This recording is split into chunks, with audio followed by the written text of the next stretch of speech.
오늘은 어려움 속에도 좌절하지 않기라는 제목을 가지고 하나님의 말씀을 나누도록 하겠습니다. 사람은 공동체를 이루며 살아갑니다. 가정을 이루고 사회를 이루고 교회를 이루는 등 이제 다양한 모습으로 공동체를 구성하며 살아갑니다. 많은 사람들이 이 공동체 안에 살아갈 때에 행복했으면 좋겠고 평안했으면 좋겠다라는 어떤 마음을 가집니다.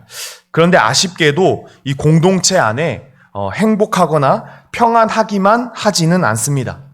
아시다시피 여러 가지 행복과 평안을 깨는 어려움의 순간도 찾아온다라는 사실입니다. 사랑하는 성도님들께서는 그런 어려운 순간이 찾아왔을 때 어떻게 대처하십니까? 오늘 저는 함께 나눈 본문을 통해서 우리가 정말 어려움의 순간에 찾아왔을 때 어떻게 하면 될까, 어떻게 대처하면 될까를 좀 나누고자 합니다.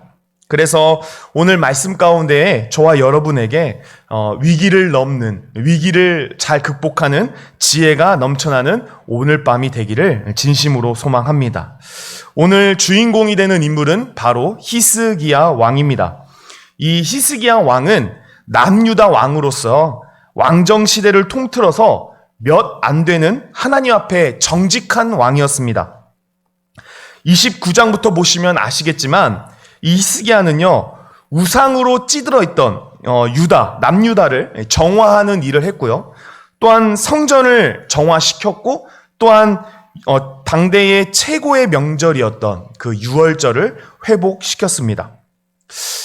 하나님의 입장에서 이 히스기야가 얼마나 예뻤을까요? 우리도 그렇지 않습니까?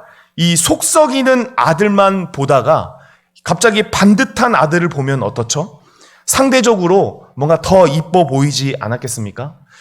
아마 제가 하나님이어도 그동안 정말 망나니 같은 왕들만 있다가 갑자기 히스기야 같이 경건한 왕이 섰을 때 아마 2배로 더 사랑했을 것 같다라는 생각을 해보게 됩니다. 자, 이런 가운데에 32장으로 넘어오시면요, 히스기야와 남유다에도요 큰 위기가 찾아왔다라는 것을 이제 볼 수 있습니다. 오늘 함께 읽은 1절의 말씀은 이렇게 말씀합니다. 이 모든 충성된 일을 한 후에 아수르 왕 사네립이 유다에 들어와서 견고한 성읍들을 향하여 진을 치고 쳐서 점령하고자 한지라. 자, 1절을 보면 뭐라고 말씀합니까? 이 모든 충성된 일을 한 후에라고 이제 말씀하고 있습니다. 역대하 31장 21절은 이렇게 말씀합니다. 그가 행하는 모든 일, 곧 하나님의 전에 수종드는 일에나 율법에나 계명에나 그의 하나님을 찾고 한 마음으로 행하여 형통하였더라.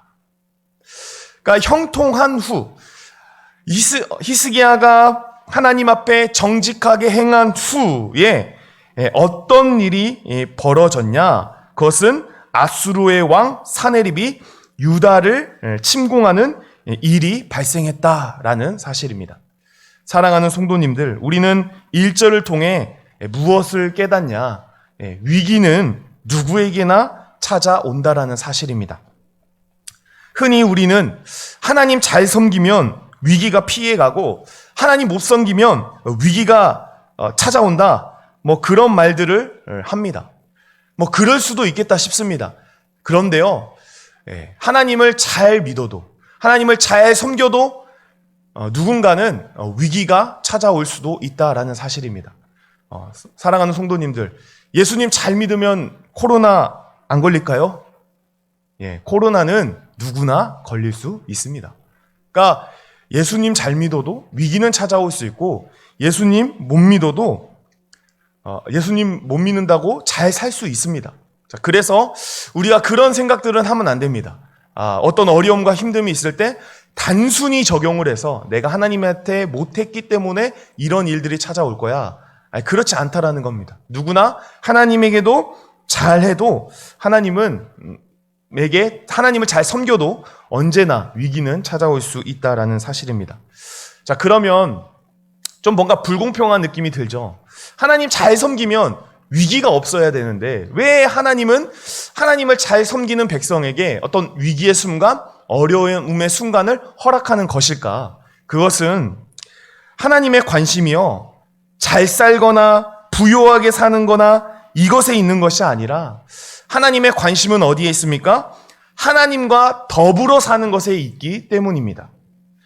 하나님은 출애굽기에 보시면 이 출애굽한 백성들을 광야로 인도하십니다. 근데 재밌는 것은 하나님이 광야로 인도하셔서 어떻게 만드시냐? 궁핍하게 하십니다. 단순히 하나님이 풍요로움, 풍족함의 목적이 있었다고 한다면 그들을 인도해낸 광야에서도 그들은 풍성함을 누리며 살아가야 했습니다. 그런데 아시다시피 이스라엘 백성들이 뭐 때문에 불평합니까? 물이 없습니다, 하나님.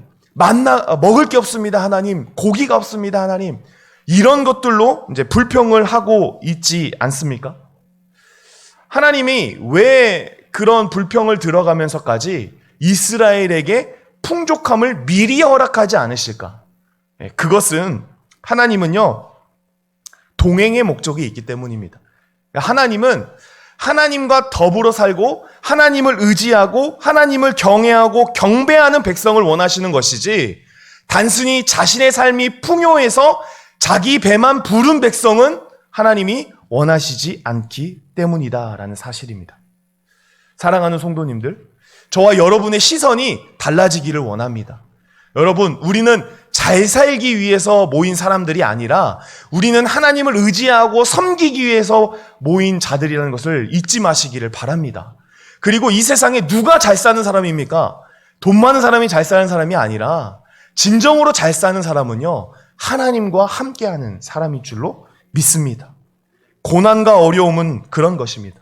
그러니까 저는 고난과 어려움을 뭐에 비유하냐? 운동에 비유합니다. 우리가 몸에 지방이 있으면 해로운 것 아시죠? 여기 계신 성도님들 중에 막 지방을 일부러 쌓으시는 분 있으십니까? 우리가 보통 일반적으로 근육은 쌓아도 지방은 안 쌓지 않습니까? 왜 지방을 안 쌓죠? 지방은 몸에 안 좋다, 만병의 근원이다라는 것을 우리가 알고 있기 때문입니다. 그래서 우리는 어떻게든 현대인들은 이 몸의 지방을 없애려고 합니다. 그러기 위해서는 가만히 있는다고 그게 없어지지 않죠. 철저한 식단과 꾸준한 운동을 통해 지방은 사라진다. 여러분, 다이어트를 해보셔서 알겠지만 엄청 고통스럽지 않습니까? 이 철저한 식단과 운동은 엄청 고통스러운 것입니다. 사람의 인생도요, 다이어트가 필요합니다. 하나님을 의지하지 않으려는 어떤 불순한 것들, 하나님과 동행하지 못하게 만드는 나의 모난 부분들을 우리는 없애야 됩니다. 근데 그거를 없애는 데에 가장 좋은 도구가 뭔지 아십니까? 그것은 바로 위기의 순간입니다. 어려움이 찾아오는 것. 그것만큼 좋은 것은 없다라는 사실입니다. 저와 여러분이 형통의 개념이 다시 정의되기를 간절히 원합니다. 형통한 삶은요, 부자가 되고 많은 것을 누리는 것이 아니라 정말 하나님이 정의한 형통한 삶은요, 어떠한 상황이 찾아와도 그 순간에 온전히 하나님을 신뢰하며 하나님과 동행하는 삶, 그것이 바로 형통한 삶일 줄로 믿습니다. 그래서 저와 여러분이 형통한 삶을 사랑하는, 진정한 형통한 삶을 사랑하는 자들이 되기를 소망합니다. 결론적으로 히스기야 왕은요, 이 아수르가 쳐들어왔을 때 이겨냅니다. 이 위기의 순간을 넘어갑니다. 여러분, 결국 어려움과 힘듦은 넘어가게 되어 있습니다. 마찬가지입니다. 우리가 힘들고 어렵지만 이 힘들고 어려움은 어느 순간의 기점이 되면 넘어간다라는 사실입니다. 그래서 그 어려움과 위기의 순간에 지혜롭게 극복할 수 있는 방법이 우리에게 필요하다라는 사실. 히스기야는요, 위기의 순간을 잘 넘기는데 그 넘길 수 있었던 지혜가 나름 있었습니다. 먼저 3절 초반을 보시면 이렇게 말씀합니다. 그의 방백들과 용사들과 더불어 의논하고 라고 이제 말씀하고 있습니다. 그러니까 히스기야가 위기가 찾아왔을 때 무엇을 했습니까? 자신보다 뛰어난 지혜자 그리고 전문가들의 의견을 듣고 해결책을 모색했다라는 사실입니다. 여러분, 이 사실이 매우 쉬워 보이는 일인 것 같지만요, 사실은 왕으로서요 매우 어려운 일이었습니다. 리더는 가장 두려운 게 뭔지 아십니까? 앞에 선자들은 가장 두려운 것, 여러분들이 한 가정의 부모로서 가장 두려운 것은 뭐죠? 내가 무능력하다는 게 드러날 때입니다. 내가 무능력하다는 게 드러날 때. 그래서 보통의 어떤 리더들은 문제가 있다면은 자신보다 낮은 사람들과 나누기가 상당히 어렵습니다. 왜냐하면 나누다 보면 왠지 내가 무능력한 사람으로 낙인될까봐 두려운 것이죠. 그런데 놀랍게도 히스기야는 그런 두려움이 있음에도 불구하고 자신보다 뛰어난 사람들을 인정하며 그들과 함께 위기를 벗어나는 모의를 했다라는 사실입니다. 사랑하는 성도님들, 보통 한국적 리더십이죠. 한국에서 리더는 혼자 인내하고 감내해야 된다. 이게 일반적인 어떤 리더의 정의입니다. 그러나 시대는 바뀌고 있습니다. 요즘 리더는요, 각자만의 개성을 가진 사람들을 조화롭게 하는 사람이 좋은 리더입니다. 그러니까 쉽게 말씀드리면 백지장도 맞들면 낫다라는 속담이 있듯이요, 여러분들의 힘들과 어려움이 있다면 그것들을 여러분들보다 지혜로운 자들과 함께 나누시기를 바랍니다. 여러분들의 가정 안에서, 여러분들의 어떤 직장 안에서 내가 사장이고 내가 가장이기 때문에 묵묵하게 그것을 모두 다 해결하려고 하지 마시고, 어찌 보면은 나보다 어린 자녀라 할지라도, 나보다 어떤 조금 경력이 낮은 회사원이라고 할지라도 얼마든지 뛰어난 지혜를 발휘할 수 있다라는 사실입니다. 그래서 여러분들 혼자 해결하지 마시고 나누십시오. 나눠야 진심으로 해결책이 생긴다라는 사실입니다. 자, 그런가 하면 히스기야는요, 최선을 다했습니다. 최선을. 우리가 3절에서 6절을 보시면 이제 히스기야는 성 밖에 모든 물의 근원을 막았습니다. 그러니까 그 이유는 이제 적군들이 물을 사용하지 못하도록 이렇게 다 막았습니다. 또한 히스기야는 무너진 성벽을 보수하고 망대를 쌓으며 그 외성과 다윗성의 밀로를 보수합니다. 그리고 무기를 제조해서 병사들에게 나눠주고 지휘관을 세워 전쟁을 준비합니다.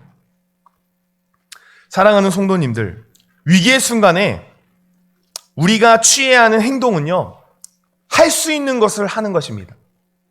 여러분, 히스기야가 지금 할 수 있었던 것은요, 성을 보수하고 무기를 만드는 일. 그들에게 먼저 선제 공격할 수 있는 힘은 없었습니다. 그렇기 때문에 생각해 봤겠죠. 지금 우리가 우리의 힘으로써 할 수 있는 가장 최선의 방법은 무엇일까? 그래서 거기에 대한 해결책으로 여러 가지가 나왔을 것이고 그것을 했다라는 사실입니다. 우리도 마찬가지입니다. 위기와 어려움이 찾아오면요, 가만히 있으면 안 됩니다. 보통의 사람들은요, 위기와 어려움이 순간이 있다면요, 항상 포기를 해버립니다. 어차피 해봤자 안 돼. 어차피 내가 할 수 있는 건 없어. 그래서 아예 아무것도 안 하는 것을 선택합니다. 그런데 그러면 안 된다라는 것입니다. 내가 생각해 봤을 때 그것이 비록 계란으로 바위 치는 느낌이 들더라도, 계란으로 바위를 치는 일이 있더라도 내가 계란으로 바위 치는 일이 최선의 길이라고 한다면 그 길을 하며 나아가야 된다라는 사실입니다. 사랑하는 성도님들, 혹시 포기해 버리셨습니까? 혹시 이건 해봤자 안 돼, 그것 때문에 아무것도 안 하고 계십니까? 제가 육체에 피부에 안 좋은 게 있었는데 예전에 그냥 어차피 이거는 완치가 안 된다고 해서 그냥 포기하고 있었습니다. 그런데 지금 돌아와서 생각해 보니까 그 포기했던 모든 순간들이 너무 어리석었습니다. 그러니까 치료가 되지 않는 걸 알면서도 제가 해야 되는 건 뭡니까? 최선을 다해 병원을 다니고 치료하는 것. 그 가운데에 사실 역사가 있는 것이죠. 그냥 가만히 있는 사람들은요, 아무 역사가 없습니다. 사랑하는 성도님들, 찾고 구하는 저와 여러분이 되기를 간절히 원합니다. 혹시나 포기해버리고 낙담해버린 문제들이 있다면, 그냥 덮어버린 문제들이 있다면 다시 마음을 고쳐드시고 하나님 앞에 나아가는 저와 여러분이 되기를 간절히 소망합니다. 이렇게 최선을 다한 히스기야, 그 다음으로 히스기야가 취한 것은요, 백성들을 위로하기 시작했다라는 겁니다. 오늘 읽은 말씀 7절과 8절은 이렇게 말씀합니다. 너희는 마음을 강하게 하며 담대히 하고 아스루 왕과 그를 따르는 온 무리로 말미암아 두려워하지 말며 놀라지 말라. 우리와 함께 하시는 이가 그와 함께하는 자보다 크니 그와 함께하는 자는 육신의 팔이요 우리와 함께 하시는 이는 우리의 하나님 여호와시니라. 반드시 우리를 도우시고 우리를 대신하여 싸우리라 하매 백성이 유다 왕 히스기야의 말로 말미암아 안심하니라. 자, 뭐라고 위로하고 있습니까? 쉽게 말해서 두려워하지 말라라는 것입니다. 그 근거는 뭡니까? 하나님이 반드시 우리와 함께 싸워 주실 것이다. 하나님이 반드시 우리를 도와 주실 것이다 라는 것입니다. 사랑하는 성도님들, 히스기야가 왜 포기하지 않았을까요? 왜 자기가 할 수 있는 최선을 다했을까요? 그것은요, 하나님이 계셨기 때문입니다. 하나님이 계셨기 때문에 자기가 어떤 것, 작은 것이라 할지라도 이것을 해 나갈 때 하나님이 역사하실 거라는 그런 믿음이 히스기야에게 있기 때문입니다. 여러분, 왜 우리가 최선을 다해 살아야 합니까? 하나님 계시기 때문입니다. 하나님은요, 홍해도 가르시고 여러 가지 엄청난 역사를 베풀어 주신 분이십니다. 그 분이 계시기 때문에 비록 내가 작은 힘을 가지고 있다 할지라도 그 힘이 하나님이 역사하시면 엄청 무궁무진한 능력이 되기 때문에 우리가 할 수 있는 작은 것을 하며 나아가는 것입니다. 그러니까 저와 여러분이 포기하지 않기를 원합니다. 힘을 다하여서 할 수 있는 것을 하십시오. 그때 하나님이 역사하실 것입니다. 히스기야는 이스라엘 백성들에게 하나님 살아계신다, 하나님 도와주신다, 두려워하지 마라 라고 위로했습니다. 그건 우리도 마찬가지라고 생각합니다. 여러분, 위기 속에 사실 앞선 어떤 리더들만 힘든 것은 아닙니다. 여러분, 가정이 힘들면 가장이 제일 힘들겠지만 그래도 그 구성하고 있는 사람들도요, 동시적으로 힘듭니다. 그렇기 때문에 믿는 자들은, 하나님을 의지하는 자들은 그들을 어떻게 할 줄 알아야 됩니까? 위로해 줄 알아야 된다라는 사실입니다. 사랑하는 성도님들의 입술에는 어떤 말들이 넘쳐나십니까? 제가 좋아하는, 그냥 자주는 아니어도 종종 보는 금쪽 같은 내 새끼라는 프로그램이 있는데 혹시 보시는지 모르겠네요. 이제 거기 보시면은 되게 핫한 분이 나오시죠. 오은영 박사님이라고. 이제 그 오은영 박사님이 이제 프로그램에서 A 엄마가 있고 이제 B 엄마가 있다고 합니다. 그래서 자녀가 시험을 잘못 봤을 때 A 엄마는 이렇게 말한다고 하죠. 너가 그러면 그렇지. 그렇게 공부해가지고 어떻게 좋은 성적을 맞을 수 있겠냐? 밥이 넘어가니? 근데 반면에 B 엄마는 이렇게 말한다고 합니다. 그래, 너도 좋지 못한 성적에 참 힘들었지? 다음에는 더 잘 볼 수 있게 밥 먹고 힘내자. 우리 사랑하는 성도님들께서는 어떤 부모십니까? 시험 잘 못 보고 오는 자녀에게 나가 죽어라 이러진 않으시겠죠? 근데 제가 종종 좀 놀랐던 게 있던 게, 우리 교회를 다니고 예수님을 믿는다라는 어떤 부모님들께서 실제적으로 시험을 못 본 우리 자녀들에게 막말이라든지 정말 들으면 되게 불쾌할 정도의 말들을 굉장히 많이 퍼붓는 것을 보게 되더라는 것입니다. 사랑하는 성도님들, 우리는 하나님이 계시다는 것을 믿는다면 우리의 자녀와 우리의 남편과 아내, 그리고 우리가 직장 동료, 그리고 교회 안의 성도들에게 어떤 말을 할 줄 알아야 될까요? 적어도 밥이 넘어가냐? 그런 말은 하지 말아야 되지 않겠습니까? 그래, 시험 못 봤지? 괜찮아. 하나님이 우리와 함께 해주실 거야. 그냥 걱정하지 마. 이게 오히려 바람직한 어떤 하나님을 믿는 부모의 모습이 아닐지 모르겠습니다. 삶의 현장에서 어떤 말을 많이 하십니까? 저와 여러분의 입술에는 하나님을 노래하는 입술이 있기를 간절히 소망합니다. 언제 사실 우리가 능력이 있어서 살아갔습니까? 사실 우리는 능력이 하나도 없었습니다. 그런데 하나님이 능력 주셨기 때문에 살아가는 것이죠. 그것을 우리는 너무나도 잘 알기 때문에 실패해도 좌절해도 긍정의 노래, 하나님을 부르짖는 노래를 할 수 있다라는 사실입니다.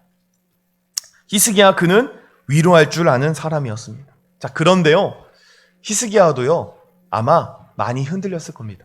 실제로 하나님이 우리가 싸워주실 거야, 전쟁해 주실 거야 이렇게 말은 하고 있지만 그도요 엄청 흔들렸을 겁니다. 그 상황과 환경에. 그래서 20절을 보시면 이렇게 말씀하죠. 오늘 읽지 않았지만 20절에 32장 20절에 이러므로 히스기야 왕이 아모스의 아들 선지자 이사야와 더불어 하늘을 향하여 부르짖어 기도하였더니. 여러분, 히스기야가 뭘 하고 있습니까? 기도를 하고 있다는 겁니다. 왜 기도했을까요? 시간이 없어서 기도했을까요? 그렇지 않다라는 겁니다. 아마 이 32장의 상황을 보시면요, 문제의 상황과 순간이요 금방 해결되지 않습니다. 뭔가 금방 해결될 것 같지만 내가 내 입술로 하나님이 해주실 거야 라고 이렇게 선포하면 금방 해결해 주실 것 같지만 바로 해결이 되지 않다라는 겁니다. 그로 인해서 히스기야가 많이 흔들렸을 겁니다. 그런데 그 흔들리는 마음을 무엇으로 바로잡고 있습니까? 기도로 바로잡고 있다라는 사실입니다. 우리 세상의 악한 권세들은 우리가 패배하는 방법을 알고 있습니다. 그리스도인이 패배하는 방법은 하나님과 단절될 때 패배한다는 걸 알고 있습니다. 그래서 그들은 우리를 겁주고 겁박합니다. 하나님을 의심하게 만들고 하나님이 없던 것처럼 생각하도록 만들어버립니다. 이런 순간에 우리가 믿음으로 쓸 수 있는 방법이 뭔지 아십니까? 그것은 바로 기도라는 사실입니다. 사랑하는 성도님들, 흔들리십니까? 기도하십시오. 여러분들의 어떤 순간과 위기와 어려움의 순간들이 해결되기를 원합니까? 그러면요, 하나님 앞에 기도하시기를 간절히 소망합니다. 가장 지혜로운 사람은 어떤 사람일까? 제가 생각하기에는 힘들고 어려울 때 엎드리는 사람입니다.